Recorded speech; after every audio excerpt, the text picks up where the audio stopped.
Hi, and welcome to our study unit at Swinburne University for Methods of Investigation. This video will provide information about our recent project, which was aimed at recent and future high-rise development in the city of Melbourne. Meet the Smiths family. The Smiths currently live in the outer suburbs of Melbourne. Whilst the Smiths enjoy living in a house with a backyard and a community with friendly neighbours, they wish to move to the inner city to enjoy the conveniences for work, school and leisure. The Smiths are a normal family and earn a regular income, with Mr. and Mrs. Smith, Stacey and John. Both Stacey and John are moving into high school next year, so Mr. and Mrs. Smith wish to send their children to a local high school if possible when moving to the inner city. Stacey and John like to keep sociable and active, so a close community and areas to hang out would be desirable when the Smiths are choosing a place to live.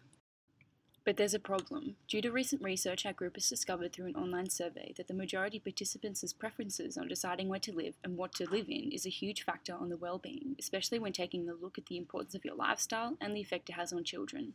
Areas such as the Docklands currently do not provide enough adequate family homes, facilities and necessities for families to live in these areas. In our recent survey, it was shown that 67.2% of participants were unaware of any schools in the Docklands, where 32.8% said that they know of schools in the local area. With this in mind, most participants were even unaware of any parks, playgrounds and local areas for families to socialise, where 62.1% did not know of any parks in the area such as Docklands.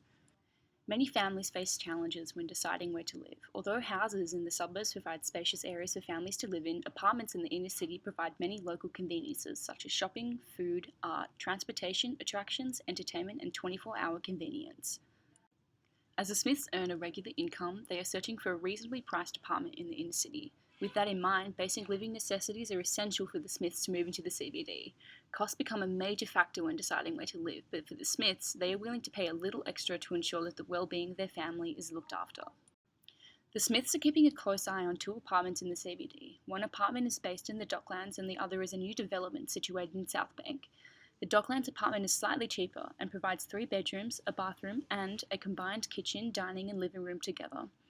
This apartment building holds up to 500 apartments spread over 80 floors, which narrows the space and freedom that each apartment holds. Each apartment does not have a balcony and only provides wind-up windows for fresh air and light.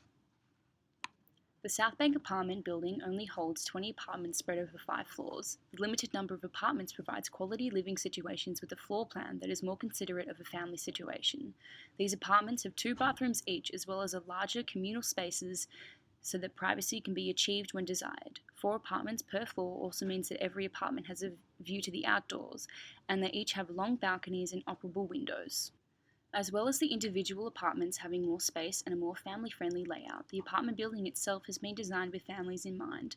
It has many communal areas such as a rooftop garden, a community room with a library, and a park with a playground nearby.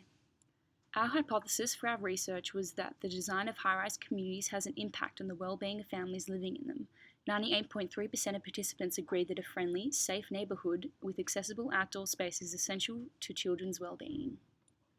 In the event that the Smiths choose to live in the Docklands, they will have saved some money but compromised the full potential of their family's well-being. The large amount of floors and lack of communal areas in the building mean that there is little interaction with neighbours and the Smiths sometimes feel isolated. The Smiths need to leave the apartment building to be able to enjoy fresh air, which creates less quality time with the family at home.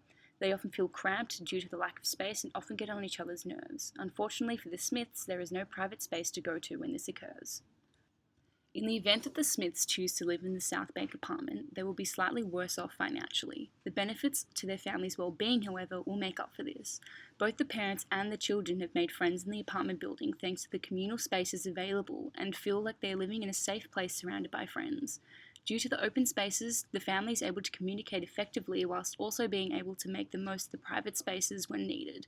The parents feel comfortable letting the children roam around the building, which means they can get exercise and fresh air when desired.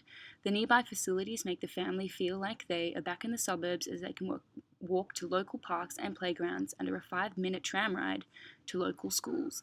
As the parents are now close to work, more time can be spent at home as they do not need to commute as far to get to work. In the past 10-15 years, poor council and government legislation has allowed property development in areas such as the Docklands to become a money-making industry, which has consequently turned these sorts of areas into undesirable places to live. The focus has been on churning out as many apartments as possible, rather than spending time developing these buildings considering design in order to benefit the people living in them. The South Bank apartment is an example of what the ideal outcome is of developing land in the inner city. Our survey showed that people would be willing to pay more for an apartment that considered their needs in order that their well-being is looked after. We believe that if apartment buildings like the South Bank apartment become a standard type of development, people will steer away from apartments like the Docklands apartment, and developers will realise they need to consider designing apartments specifically for the needs of the people in them, whether that be for individuals, couples, and families rather than for the sake of profit. We hope the South Bank apartment will help set new standards and be a part of a greater future for Melbourne.